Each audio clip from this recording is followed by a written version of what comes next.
Hi everyone watching around the world. Thank you for attending our post-match reaction to Feyenoord 0, Ajax 2. I'm Michael Statham and I'm joined by Richard Connelly, who's just been commentating on the game in English.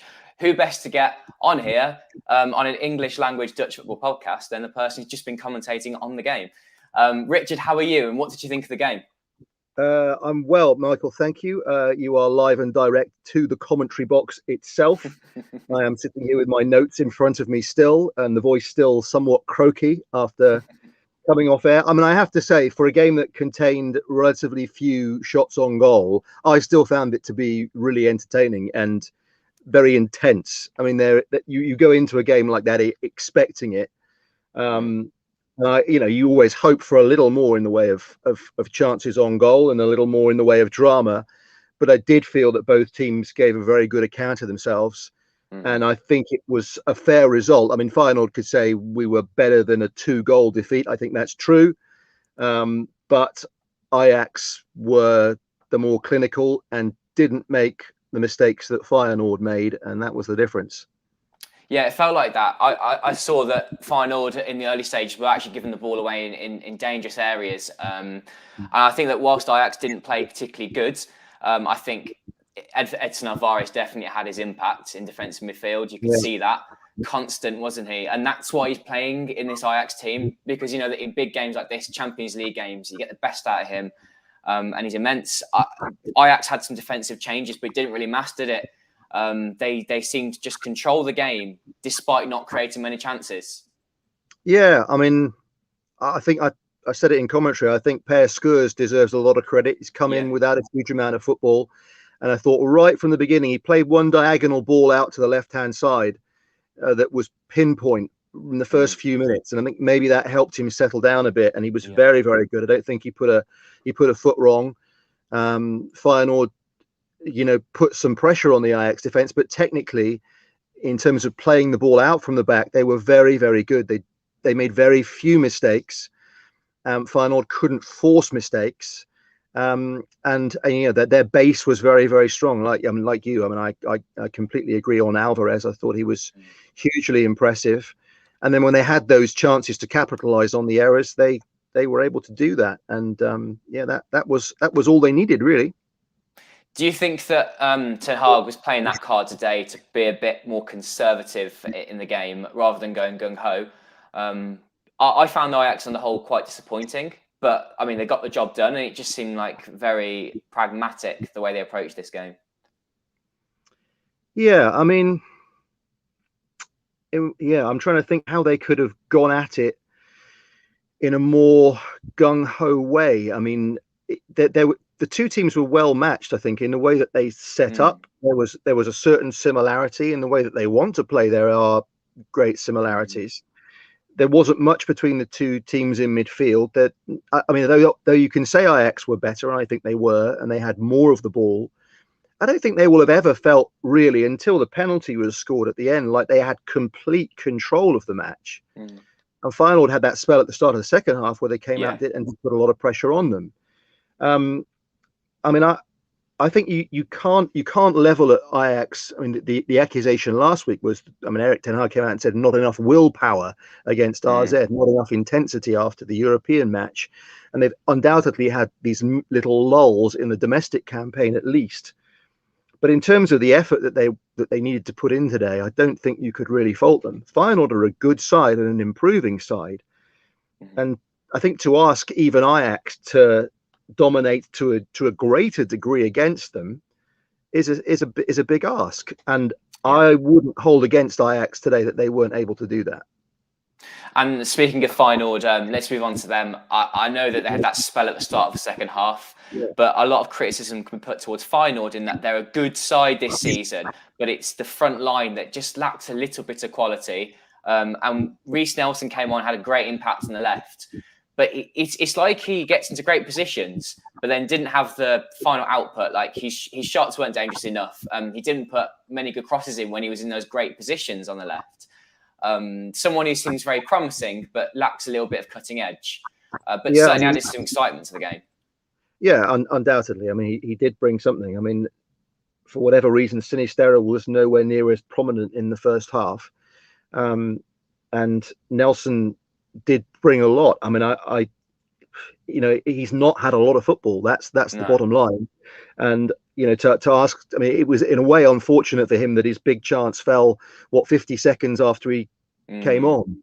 He had very few chances to feel the ball on his boots until that point, and that was the biggest chance that Feyenoord had in the whole match. So I thought, I mean, broadly, I think he probably will come out of it with credit, but I mean, he won't feel like that given the role that he played in the concession of the penalty.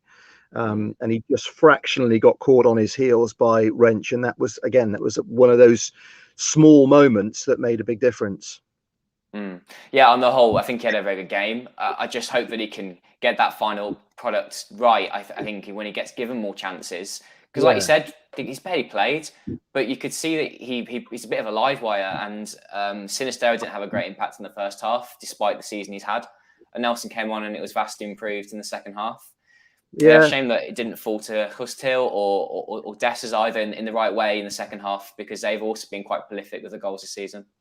They haven't. I mean, the front three with Till and with Linson and with Sinisterra, I mean, they've all got a lot of goals.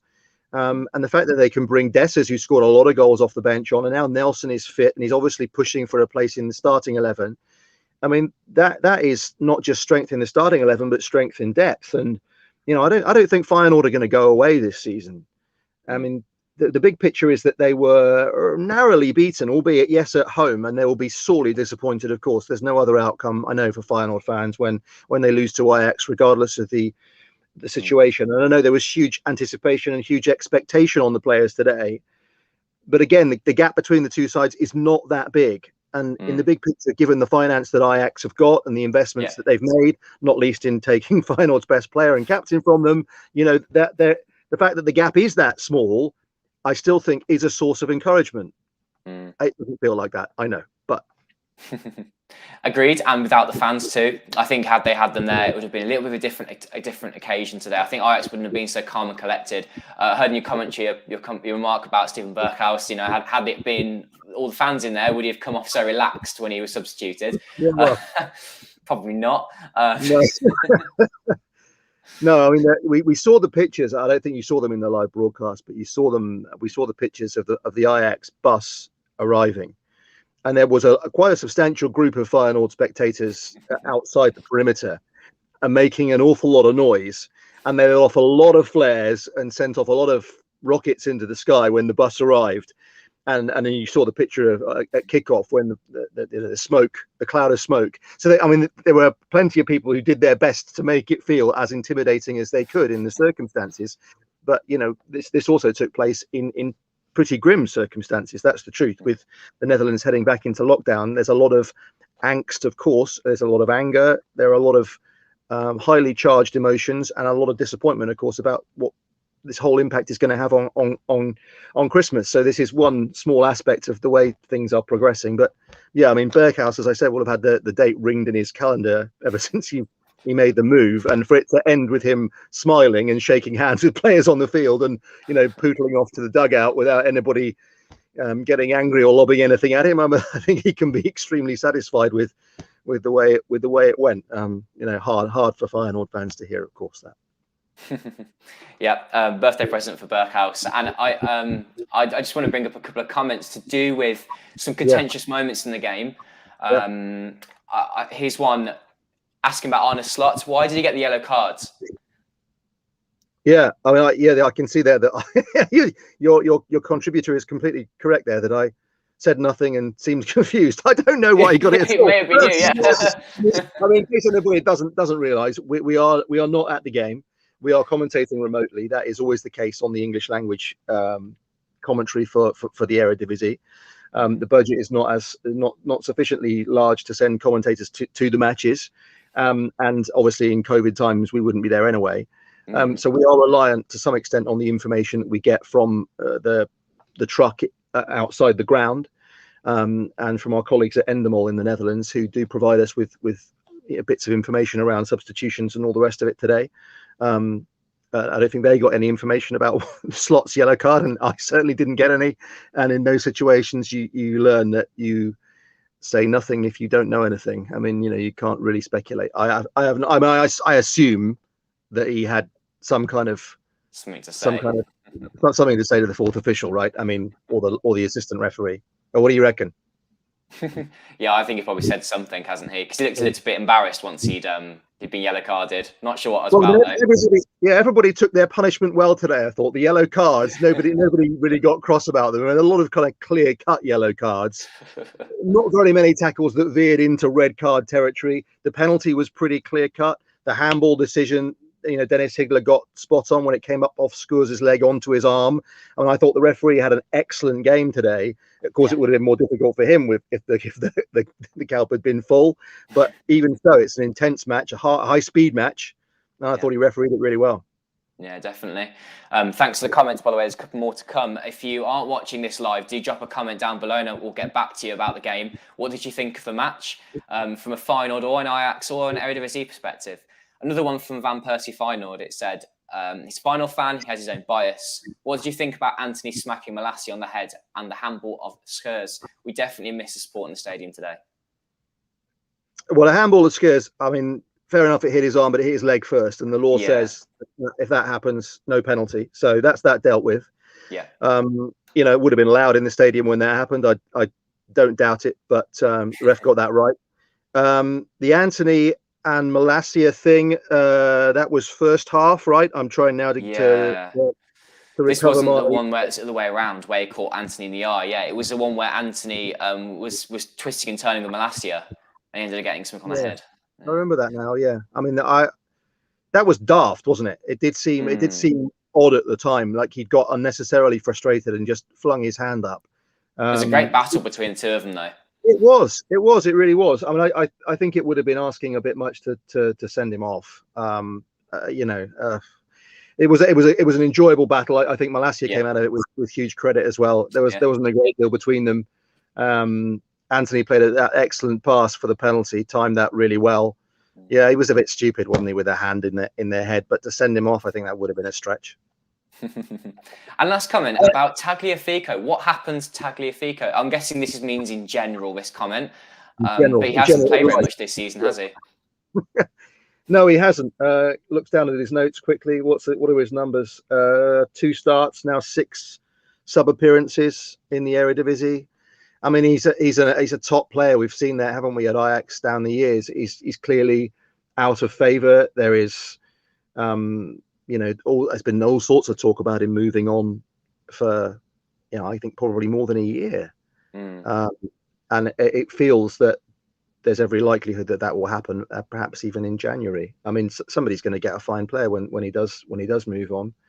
I don't know. He may have a bigger role to play in the week against Fortuna Sittard. Martinez is not going to play in that game. I mean, that's my best guess. Looking at the way he came off today, he was really hobbling at halftime. Muscle injury. There's no point playing him. So there's a possibility that Tagliafico will get some more minutes. Behind the scenes, I don't know. But in terms of his ability, I think it's still unquestioned. Again, if he got a run in the team, he'd be a massive asset to Ajax. But they've just chosen to go with the lineup they've gone. I mean, Blint is such a good player on the ball.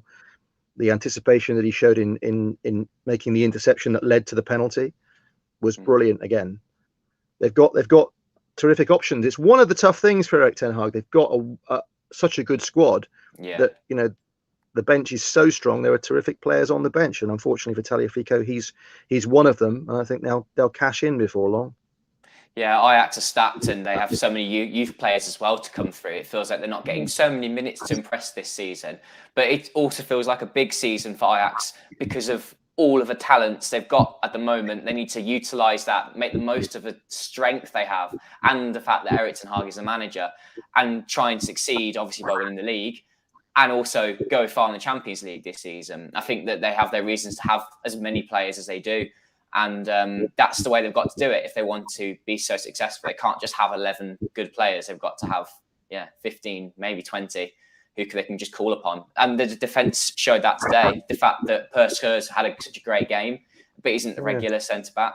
Tagliafico, who has been a left-back for years, just having a bit part role at the moment, but came on and played a good game. Yeah, he did. I mean, I think Ten Hag could mix it up a little bit more and could give players more minutes. Whether that's, I don't think it's a lack of trust, but he's got the formula that he's happy with at the moment. I mean, they've had so many matches, it is risky in one sense to keep with the same team, because you end up, with a kind of injury that Martinez may have suffered today, perhaps. He's got options, but then also they've had lapses in the league. I mean, for a side to have conceded 4 goals at the halfway stage, but to have dropped 12 points at the same time, it doesn't really compute. I mean, they, to my mind, I think to most people's minds, they're the best side and the best squad in the league, and they should win it. And they should win it probably by 10 points. Yeah. But you've got to guard against these lapses, and he obviously doesn't feel entirely comfortable making changes, because at times he's seen that happen. Although you can have the lapse by keeping the same players, and because they can't keep up the intensity week in, week out, midweek in, midweek out, then those players fall off, and then they do end up dropping points. So he's got to find a balance, and maybe there is a better balance to be found in the second half of the season, because, as you say, the players are certainly there to be able to rotate a little more. You're right, and good performance in the final today. They've obviously run Ajax quite close, didn't get them in the end, and Ajax showing that strength that they can use all these extra players and get 3 points into Classica. Well, Richard, thank you very much for doing this with us today at Football-Oranje. If you enjoyed it, do give it a like, subscribe if you're new to the YouTube channel. But of course, plenty more on the Football-Oranje website, so go and check it out if you don't know it already. But everyone, thanks for watching, and do comment below your thoughts on the game.